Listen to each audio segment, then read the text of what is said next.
রাজনৈতিক আলাপের অভ্যাসটি জরুরি। মানুষ যত রাজনৈতিকভাবে সচেতন হবে তত দেশকে নিয়ে ভাবতে শিখবে।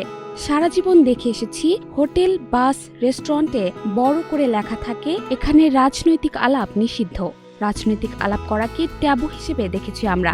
এই ট্যাবুকে ভাঙার লক্ষ্যে সিনেমাটি করা।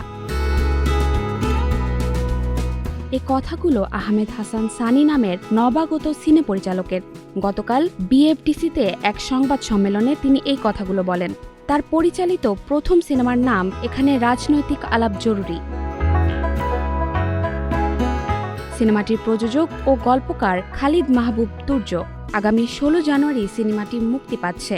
সিনেমাটির বিভিন্ন চরিত্রে অভিনয় করছেন আজাদ আবুল কালাম, এ কে আজাদ সেতু, কেয়া আল জান্নাহ, তানভীর অপূর্ব প্রমুখ। জাহরা জেবিন তন্নি, নাগরিক প্রতিদিন।